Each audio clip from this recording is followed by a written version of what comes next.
opinion? I think they should get Elon Musk out of there messing with any of our departments. But we long to be, don't you want to be accountable to what's happening with the homeless and everyone that is out on the streets, the people that have mental illness? We don't want a non-elected man appointed by the president to start making people go home, lose their jobs, and all of that. How can they lose their We're going to have more money to hire than someone else. Oh, no, he's tricking you. You're getting fooled. I'm a Trump supporter, and I love what President Trump is doing. Yo amo a Presidente Trump. Es un presidente, el mejor presidente. Y la comunidad hispana and African American should know. What do you tell the American people? Hi, how are you? Doge did not exist 2 years ago. 19-year-olds were not raiding the Treasury 2 years ago. People who have no idea with medical background have not been hauling in and creating kangaroo courts for scientists to dismiss them 2 years ago. That started happening now. Elon Musk is not a scientist. He is not an engineer. He is a billionaire con man with a lot of money.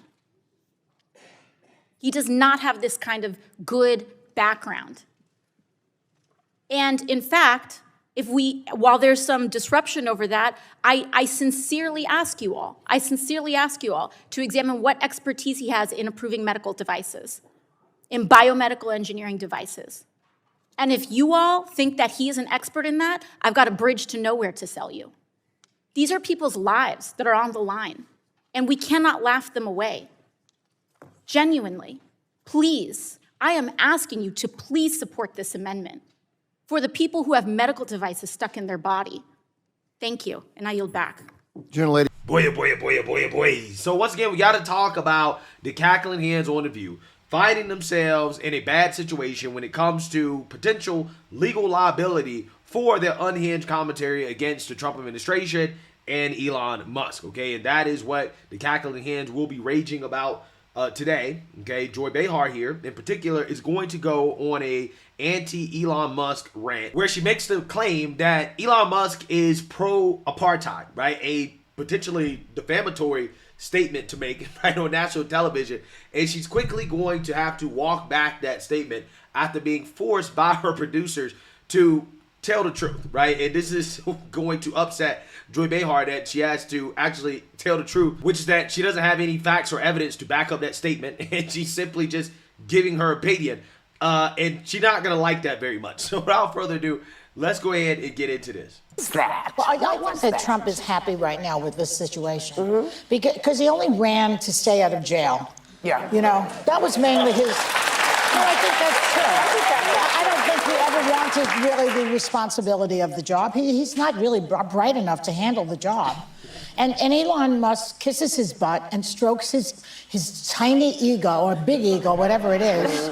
Wow. And he doesn't get to do. He can take a nap while the guy was not born in this country, who was born under apartheid in South Africa, so has that mentality going on. He was pro-apartheid, as I understand it. He's a naturalized citizen. Right? Now. He's a naturalized citizen. Now he's a naturalized citizen. Oh, really? How did he do that?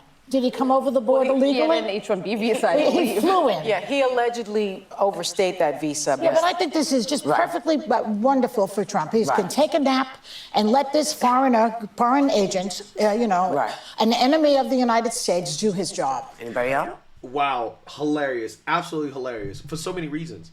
Again, this is what I talk about when I tell you guys that the anti-Trump, anti-Elon Musk derangement from the left, it makes them take very weird positions, right? Because Joy Behar just went on an anti-immigrant rant, right? What she said there kind of sounds like she has some, a little bit of hate and animosity for immigrants, right? Sound a little xenophobic to me, Joy, right? You see what I'm saying? You see how this works, okay? You see how this works. Again, this is kind of similar to the left advocating for mass deportations of Hispanics that voted for Trump, right? So they want mass deportations of Hispanics because they voted for Trump, even though they claim they're supposed to be against mass deportations, right? But in this little rant here from Joy Behar, and what she is essentially saying is that, well, Elon Musk, it doesn't matter if he's actually an American citizen. He's from another country. He was born in another country. So therefore, he should have no influence whatsoever over our government. And we already know that if Elon Musk was a Democrat, right, if he was pushing liberal causes or if he was helping out the Democrat Party, we already know that they would have no problems with it. In fact, they would be celebrating. They say, oh, this is great. See, Elon Musk is an example of how you can be born in another country and you can come to the United States, become a citizen, and, you know, hey, you can help make the country better or whatever, right? They'd be celebrating it. But again, because, you know, President Trump and Elon Musk are aligned, this is why they're upset. Now, Joy Behar made a statement here that Elon Musk was pro-apartheid, right? He's pro-apartheid. Now, where did she hear that from? Probably some liberal media propagandist. And for whatever reason, she decided, instead of actually doing some research to see, hey, is there any evidence to back up this claim, right? No. I'm just going to spew it live on the airways of The View, right? And defame Elon Musk in front of the world. Now, she quickly, later on in this segment, had to correct herself over this claim that she made about Elon. Take a look. That now I'm getting some flack because I said that Musk was pro-apartheid. I don't really know for sure if he was. He grew up at that time when apartheid was in full bloom before the great Nelson Mandela fixed that. He was around at that time, but maybe he was, maybe he wasn't. He might have been a young guy, too. Might have been. So don't be suing me, okay, Elon? They're allowed to say any lie they want, but we have to be really strict. That's why this show is important. Yeah. Yeah, so apparently Joy Behar thinks that The View, they should just be able to lie, right?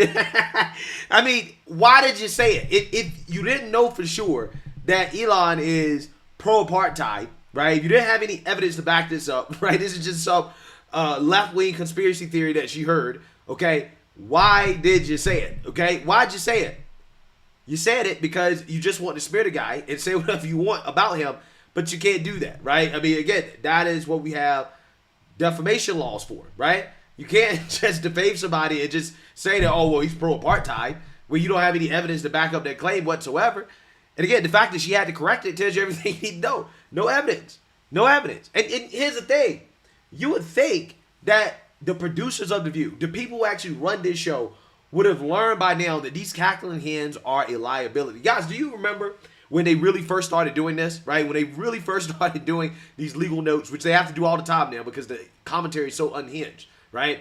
It kind of started with Charlie Kirk threatened to sue the platform, the network, over the fact that The View tried to say that the Turning Point conferences were associated with neo-Nazis. And then The View spent a whole week, literally a whole week, having to apologize for their comments, while at the same time continuing to make the comments, right? Because they're so unhinged, still trying to say that they're associated with neo-Nazis, which just led to a whole bunch of apologies and retractions. I mean, pretty humiliating stuff. Take a look. There was this Turning Point conference. Neo-Nazis were in the front of out there in front of the conference with anti-Semitic slurs and the Nazi swastika and a picture of a so-called Jewish person with exaggerated features, just like Goebbels did in during the Third Reich. It's the same thing. I've got a legal note. The conservative group. Sonny normally does this, but I know. Yes. This is our knockoff lawyer. The conservative group Turning Point USA has condemned the group of neo-Nazis and said they have nothing to do with the organization. Yeah, but where was DeSantis is what I want to know. But you let them in. President, open your You let them in and you knew what they were. Right. So you are complicit. Make a quick clarification about the neo-Nazis at the Turning Point event. They were outside protesters. My point was more metaphorical, that you embraced them at your thing, I felt. So they were not in the building. No, but you know what? Okay. You know what? If the so-called Antifa, who are anti-fascist, that's what Antifa stands for, would go there and protest, then Antifa would get a bad reputation. That's why when I hear that Antifa is right, but that's not. But let me just make sure that everybody, because misunderstanding what people say is very big. Yeah, I know. Yeah. So we want to make sure I know they were not in the building. So on Monday, we talked about the fact that there were openly neo-Nazi demonstrators outside the Florida Student Action Summit of the Turning Point USA group. We want to make clear that these demonstrators were gathered outside the event and that they were not invited or endorsed by Turning Point USA. A Turning Point USA spokesman said the group quote, 100% condemns those ideologies, and said Turning Point USA Security tried to remove the neo-Nazis from the area but could not because they were on public property. Also, Turning Point USA wanted us to clarify that this was a Turning Point USA summit and not a Republican Party event.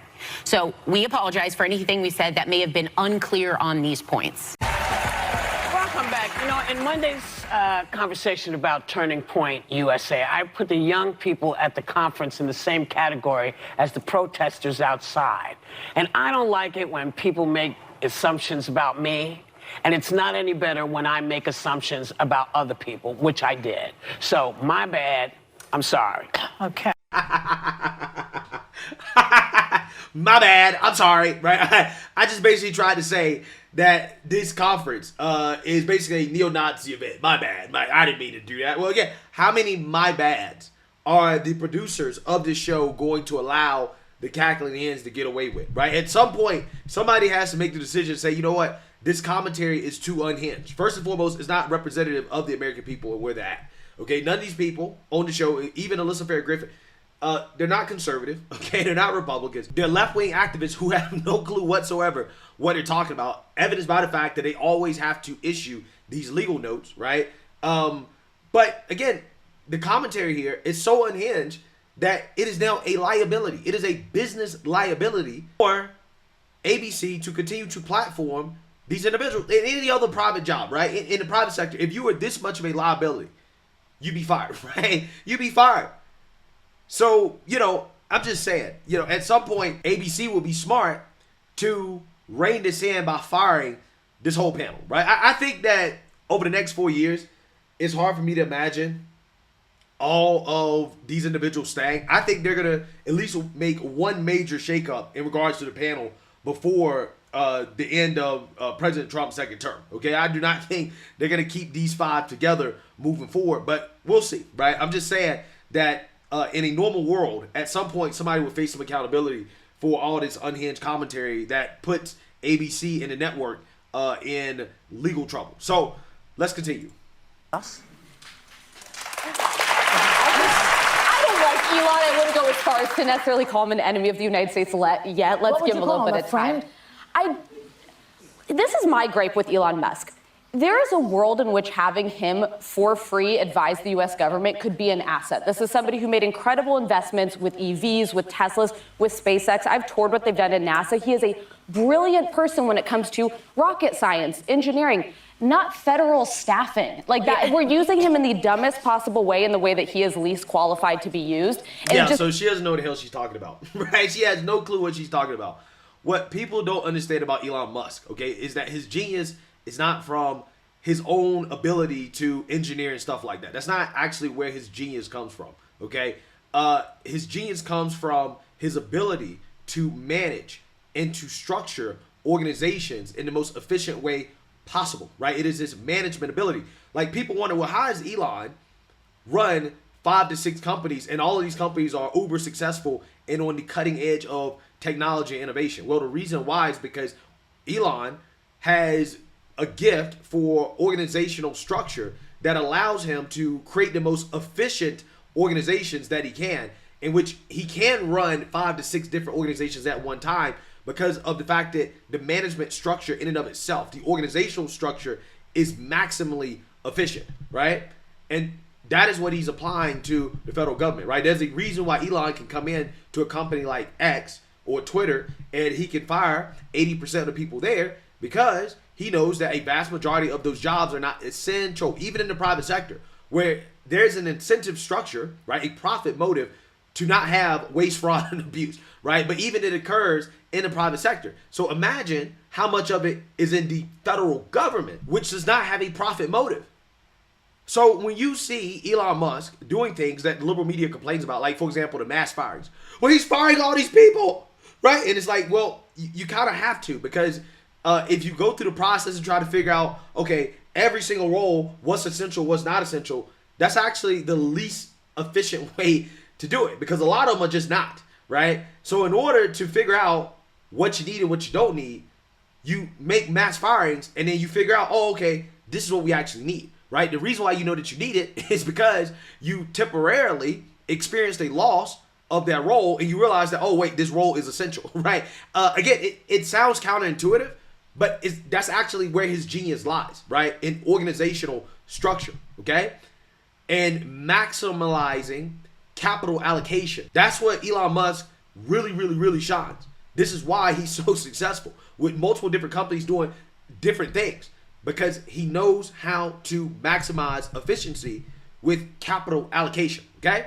So Elizabeth Griffin, again, doesn't know what she's talking about when it comes to Elon Musk. He's actually the perfect man for the job. Again, look at what he did with Twitter/X. Okay, these same individuals were boohoo one crazy. Eli can't cut 80% of Twitter. It's gonna collapse. Lo and behold, just a few years later, not only is Twitter X still standing, but the platform in and of itself has gotten way better. It has gotten substantially better. Okay, it has way more features. It has AI built in. AI built into the platform. It has community notes. It has the ability for people to post full-length videos. It has broadcast chat rooms and many more other features that it didn't have before with less people, right? Way less people. 80% slimmer, but with more features, more functionality than ever before. So again, when people come out here and they talk about, you know, Twitter, X, that's actually Elon Musk's success story, right? That's more evidence and proof that he is the perfect man for the job, right? Imagine if we could do that with the federal government, right? If we could get more functionality and more efficiency, better processes from the federal government, right? To maximally help benefit the American people with less workers, right? With less bloat. That would be great. That's a win-win for everybody, which apparently is something that the Democrats and liberal media, they don't want, right? And we know why, because they benefit from the bloat, right? All the bloat is them getting their kickbacks and benefiting from our taxpayer dollars being used for waste, fraud, and abuse. My honest take was, A, why didn't someone get Elon Musk a chair? He's just kind of hovering over the entire meeting, like dressed in all black. But then also, cabinet meetings are kind of pointless. No actual decision-making happens in them. It's kind of, especially in the Trump era, it's turned into basically everyone goes around one by one and flatters the president. So it felt like an odd sideshow. I didn't really get the purpose of it. What did you think? For me, you know, I think if anyone was still in doubt where the power lies in Trump's new administration, the cabinet meeting made it clear that it wasn't in the actual cabinet. The power dynamic is that we perhaps, as you have been saying, will have a shadow president. That's what it appeared like to me. No! Again, these are the same people who said nothing about the fact that Joe Biden was not running the country, right? Joe Biden, cognitively incapable of running the country. We all know he wasn't running anything. These people had nothing to say about it, right? Nothing to say about it. Now, we do know that Trump is running the country, right? And he has a bunch of advisors around him, but we know he's making the decisions. And for whatever reason, again, they're upset about this, right? They think we have a shadow president. Amazing. He was asked to speak first. Trump asked him to speak first. I don't think that's normal. There was minimal input from cabinet secretaries. Instead, all that was highlighted was this. I'm laughing because I'm thinking, yeah, what are they going to say? Yeah, I mean, none of them know what they're doing. And in fact, they were, you know, so what I got was that the government is saying that Elon Musk doesn't actually run Doge, that someone else runs Doge, but that person wasn't at the meeting. And the government has also said that he is a special advisor to the president. Right. I think the bottom line is he is now, without question, Trump's most powerful advisor. Well, when you said no one else really said it. Funny. Hilarious. So yeah, here you have The View getting themselves in legal hot water once again because of unhinged commentary on the show. At some point, the producers will learn that these cackling hens are not worth the liability. But apparently they're going to keep rolling the dice, and they continue to get burned, and they try to save themselves with the legal notes. But I think one day the legal note is not going to be able to save The View. But let me know what you guys think. Make sure you like, comment, and subscribe. Most importantly, share a Black conservative perspective. Peace.